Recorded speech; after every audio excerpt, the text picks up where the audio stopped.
Bueno, muy buenas tardes. En el día de hoy quisiera agradecer por esta invitación al Grupo de Café de Colombia y el doctor David Echeverry. Para mí es un placer hacer parte de este simposio y les traje básicamente el bloque correspondiente a café, cafeína y flujo coronario. Yo soy Orlando David Sarmiento Agame, yo soy internista y en este momento soy fellow de cardiología de la Fundación Clínica Chayo para la Universidad del Bosque. Quisiera empezar diciéndoles que no tengo ningún conflicto de interés y que toda la información presentada a continuación es producto de la revisión de la evidencia científica actual. Y les voy a empezar diciendo, adicionalmente a esto, es que el café es una de las bebidas más consumidas a nivel mundial a partir de la cual se han aislado más de 2.000 sustancias diferentes, entre ellas la cafeína. La cafeína es la sustancia psicoactiva lícita más consumida en todo el mundo y la mayor parte o la mayor fuente de la cafeína en los Estados Unidos está representado principalmente por el café, seguido de bebidas gaseosas, té, refrescos energizantes y en menor cuantía el cacao, el chocolate y algunos medicamentos analgésicos como los usados en migrañas o en cefaleas crónicas. Su consumo depende de factores como la fuente, la edad, el género, el estado nutricional, la condición física y el comportamiento social. La distribución de consumo de café a nivel mundial, como vemos, es muy variable y esta principalmente está dada por los países europeos del norte, como son los países escandinavos, así como el grupo de los Países Bajos, donde el consumo de café varía entre 300 y 400 miligramos por persona diaria. Sin embargo, vemos como el resto del mundo, entre ellos los Estados Unidos, y para nuestro caso latinoamericano, Argentina, el consumo oscila entre 100 y 200 miligramos. Sin embargo, entender que la ingesta media de café va entre 0,25 a 5 tazas diarias. En esta siguiente diapositiva vemos cómo, en particular en los Estados Unidos, el consumo de café, tanto para los jóvenes como para el grupo de los adultos, es muy variable y vemos cómo la cafeína corresponde al 25% o la cuarta parte de la ingesta de los jóvenes, mientras que para los adultos no es así, siendo un 65%. Sin embargo, quisiera resaltar algo adicional y es que para los pacientes jóvenes, el consumo de café principalmente está representado en casi un 50% por las bebidas gaseosas, ¿cierto? Y por las bebidas energizantes. Vemos como un promedio de consumo está dado en 61 miligramos para el grupo de los pacientes jóvenes, mientras que para el grupo de adultos está entre 188 miligramos. Hay que entender que si hacemos una corte global, el consumo en la población americana oscila en aproximadamente un 80% de todos los grupos etarios. Hay algo importante también que quisiera compartir con ustedes y es el contenido de cafeína según cada fuente. Y vemos que, por ejemplo, para una taza de chocolate caliente de 250 mililitros, la cantidad de miligramos de cafeína es de 10 miligramos. No así para la Coca-Cola, donde vemos que una gaseosa convencional de 350 mililitros tiene 32 miligramos, y cuando vemos la diferencia que existe con bebidas energizantes, no quiero hablar de ninguna marca, pero vemos cómo estas concentraciones varían de entre 160 y 500 miligramos, dependiendo del contenido, pero en general en 500 mililitros. Eso es importante y sobre todo porque la población joven es la que más está expuesta a este tipo de bebidas y de ahí que tengamos que tener alarmas a la hora de tener este consumo. Y esto, digamos, hay que entenderlo de la siguiente manera y es que cuando valoramos el consumo de café, no solamente estamos mirando el contenido de cafeína, sino de algunas otras sustancias, como por ejemplo los ácidos clorogénicos o la hidroquinona, cuyos efectos también son activos sobre el endotelio y sobre el músculo liso, ¿sí? Pero sin embargo vamos a hablar un poco más de la cafeína y vemos cómo la cafeína, cuando la valoramos, sus efectos sobre la célula endotelial y sobre la célula del músculo liso tiene efectos directos e indirectos, y digamos, su blanco molecular sobre la célula endotelial es sobre todo sobre la producción de óxido nítrico, aumentando la síntesis o el óxido nítrico sintasa y de esa manera generando efectos vasodilatadores locales. Cuando valoramos esta misma función sobre la célula muscular lisa, vemos cómo la cafeína actúa sobre su receptor de readenina, permitiendo la salida del calcio a nivel del sarcoplasma, teniendo mayor cantidad de calcio intracelular. También bloquea, como vemos en la gráfica, la fosfodiesterasa E5, permitiendo de esta manera bloquea de esta manera, perdón, la síntesis de GMP5, y esto puede servir como segundos mensajeros para la liberación de óxido nítrico. Otro blanco puede ser los canales lentos de calcio, como vemos en la gráfica. Asimismo, pueden actuar generando mayor liberación de calcio mediado por calcio, y de ahí la importancia de estos efectos directos e indirectos de la cafeína sobre la célula muscular lisa. No podemos dejarle de lado, y es lo que quisiera llevarles hoy a la casa, y es que la cafeína también tiene su blanco molecular sobre los receptores de adenosina, sobre todo el receptor A1 y 2A. Esto es importante sobre todo cuando vemos esta siguiente diapositiva, porque vemos cómo existe una similitud importante entre la molécula de cafeína y la molécula de adenosina. Vemos como, por ejemplo, para la molécula de adenosina, la cual está formada principalmente por un anillo de adenina, ¿cierto? El cual está unido a un anillo de ribosa, cómo existe una importante similitud entre ambos núcleos xantínicos, y de ahí el comportamiento antagonista competitivo de la cafeína sobre el receptor de adenosina.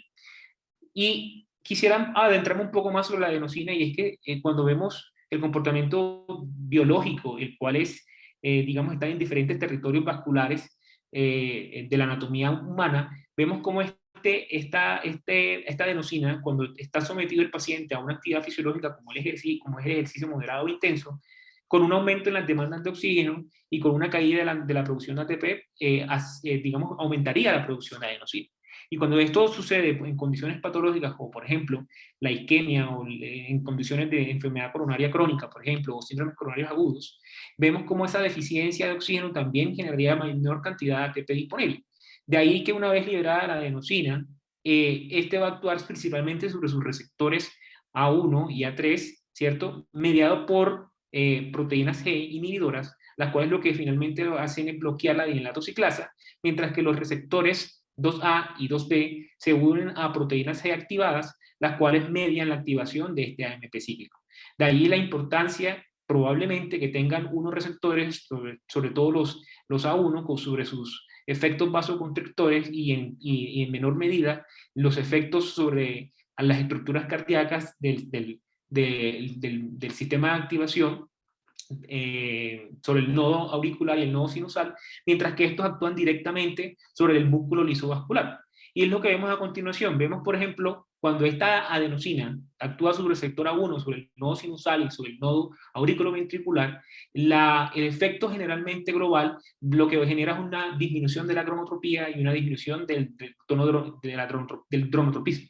Cuando esto actúa sobre el músculo cardíaco, vemos cómo existe una vasodilatación dado por relajación de la misma, y aún más cuando revisamos lo que sucede sobre el músculo, el flujo vascular y sobre la arteria coronaria, vemos cómo estos receptores están principalmente dados por el receptor 2A, en el cual lo que intenta es mediar la vasodilatación distal a la obstrucción trombótica, y cuando tenemos un mecanismo digamos, sobre el capilar no obstruido, estos receptores A1 y A3 lo que generan es mayor tasa de precondicionamiento isquémico, generando la neovascularización.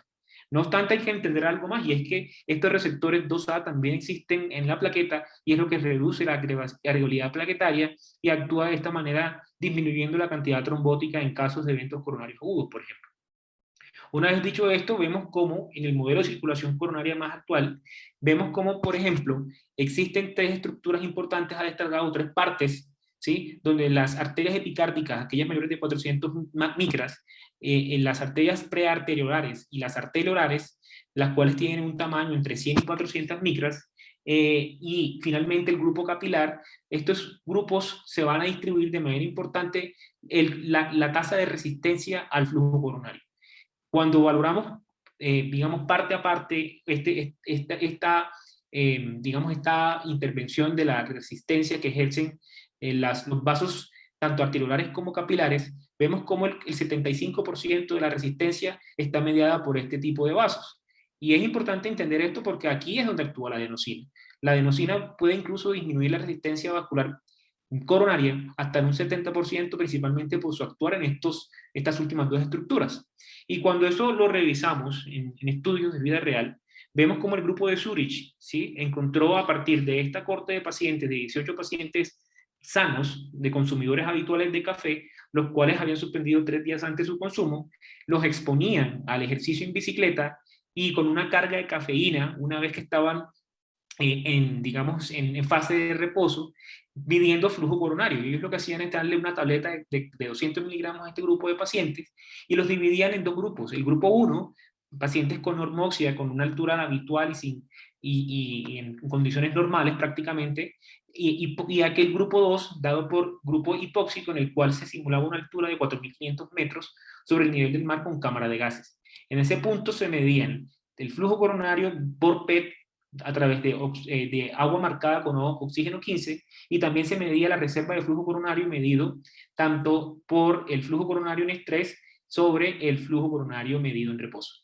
Una vez dicho esto, pues vemos como, por ejemplo, el grupo de pacientes en normoxia, cuando se valoraba digamos, su PET en reposo, al compararlo con el PET expuestos a cafeína, ¿cierto? Una vez que el paciente estaba en ejercicio, se documentó que existía una reducción del 22% de su flujo coronario.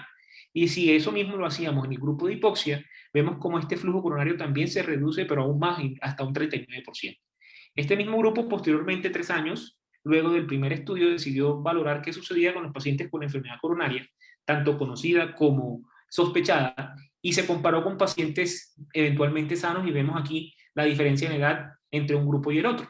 Estos pacientes también se sometían a ejercicio en bicicleta, alcanzando entre 90 y 100 watts, lo que corresponde aproximadamente, para que seamos un poco más claros, entre 9 y 10 METs, y a estos pacientes se les da una carga de cafeína en tableta de 200 miligramos durante el periodo de descanso. Una vez dicho esto, entonces ellos valoraban el flujo coronario con la misma técnica de oxígeno 15, ¿cierto? Tanto en reposo como estrés, para calcular de esta manera la reserva de flujo coronario. Y una vez dicho esto, pues valoraban el flujo coronario en reposo, en ejercicio, ¿sí? Con y sin cafeína, y valoraban esto en el grupo control, en el grupo de enfermedad coronaria distal y en el grupo de enfermedad coronaria proximal o enfermedad coronaria obstructiva o estenótica. Y vemos que el efecto, cuando se valoraba el flujo coronario, el porcentaje en cada uno de los grupos, hubo una reducción importante del flujo coronario tanto en el grupo control como en el grupo de enfermedad coronaria distal, como en el flujo coronario de la enfermedad coronaria obstructiva o estenótica, habiendo diferencias entre cada grupo de estos. Y asimismo, cuando valoramos la reserva de flujo de perfusión miocárdica, vemos cómo de manera característica este flujo también fue disminuyendo desde un 14% para el grupo control para hasta un 25% en el grupo de enfermedad coronaria obstructiva estenótica. De allí que posiblemente en este caso, y teniendo en cuenta el número de pacientes, que si bien es un grupo de pacientes muy pequeño en ambas cortes, hay que tener en cuenta estos datos a la hora de valorar o entender la fisiología y el efecto de la cafeína en este grupo de pacientes. Hay que entender, además de lo que acabé de señalarles, es que ya hoy día sabemos que los efectos cardiovasculares a través del consumo habitual de café es variable. Y posiblemente el doctor Darío en su charla que nos hablará un poco de esto, pero quisiera resaltar en esta gráfica la importancia que tiene la cafeína en los diferentes desenlaces cardiovasculares, como vemos en esta gráfica, y es que si bien los efectos benéficos son conocidos, vemos como una vez que se pasa el consumo de 4 tazas de café al día, esta curva tiende a tener una forma de una curva en U para la falla cardíaca y para las enfermedades cardiovasculares a partir de 5 tazas, y una curva J para el stroke. No así sucede con la diabetes. Como vemos, por ejemplo, en esta gráfica, la diabetes, a pesar del consumo creciente de dosis altas de cafeína, pues el efecto protector continúa. Una vez dicho esto, pues también tenemos que entender que en la vida práctica, estos medicamentos a base de derivados de adenosina o la propia adenosina pudieran servirnos para el uso de pruebas de estrés para inducción miocárdica. Y es entonces entender que la vasodilatación es uno de los métodos más comunes para lograr la hiperemia o la vasodilatación máxima del vaso coronario. Y el agente hiperémico ideal en este caso pues sería aquel que tiene acción corta, tiene además una vida media corta, ¿cierto? Una acción rápida, tiene bajo costo y que generalmente no genera efectos secundarios. Y para este grupo de intervenciones vemos, por ejemplo, cómo en el tiempo se han ido desarrollando efectos o medicamentos con efectos similares a la adenosina, y entre ellos el dipinidamol, ¿sí? Como vemos, este actúa de manera indiscriminada sobre todos los receptores de adenosina, y básicamente porque lo que hace es bloquear la enzima A, la cual se encarga del metabolismo de la adenosina. También hemos podido sacar o extraer la adenosina, y así como el efecto sobre los receptores A1, 2A, 2B y 3, existe un efecto no selectivo que dura pocos segundos. Y finalmente, hoy día tenemos también la disponibilidad de un medicamento como el regadenoson, el cual tiene efectos selectivos, sobre todo sobre su receptor 2A a nivel vascular. Y esto es importante porque, como veremos a continuación en esta revisión sistemática, en el cual a partir de 702 estudios se eligieron 14, valorando qué sucedía en pacientes sanos y con enfermedad coronaria conocida sospechada cuando se les valoraba el flujo coronario para pruebas de esfuerzo mediadas por estrés farmacológico. En este, por ejemplo, vemos cómo a partir de estudios de SPECT, PET, de resonancia, incluso estudios que incluían las técnicas de arteriografía invasiva por técnicas de DFR, usando agentes vasodilatadores como el dipiridamol, la adenosina trifosfato, la adenosina y el regadenoson, se pudo corroborar que, por ejemplo, cuando un paciente tenía adenosina y se le inyectaba adenosina intraórtica, o perdón, intravascular, vemos cómo este efecto sobre la relajación, sobre el músculo liso vascular y sobre la liberación de AMP cíclico generaban una perfusión miocárdica neta aumentada. Cuando esto sucedía en cafeína y las condiciones, digamos, en el uso previo de cafeína 12 horas antes del estudio de estrés, la perfusión cardíaca neta tiende a disminuir. También cuando hacíamos esto en combinación tanto de adenosina como cafeína, la perfusión cardíaca también tiende a disminuir, pero no sucede lo mismo cuando usted usa como medicamento vasodilatador el regadenoson. Y básicamente ya habíamos visto, es porque su efecto sobre el receptor 2A lo hace mucho más selectivo y de hecho la perfusión cardíaca neta tiende a aumentar. Entonces, una vez dicho esto, pues lo que podemos conseguir es que, y puntos para llevar a casa, es que el consumo de café en dosis moderadas es beneficioso. La dosis moderada de café oscila entre 1 y 5 tazas de café diarias. En los efectos, como vimos en los diferentes estudios, los efectos sobre la vasoconstricción coronaria inician por encima de 200 miligramos al día. Y de ahí, pues, que probablemente el consumo, como les mencioné, de 3 a 4 tazas apropiado. El problema radica con las cargas agudas y sobre todo con el uso de algunas bebidas energizantes. Y finalmente, la medición de la perfusión miocárdica por estrés farmacológico, bien sea por dipiridamol o adenosina, requiere la suspensión previa de 2 a 24 horas de consumo de café previo a la aplicación de los estudios. Con esto finalizamos. Muchísimas gracias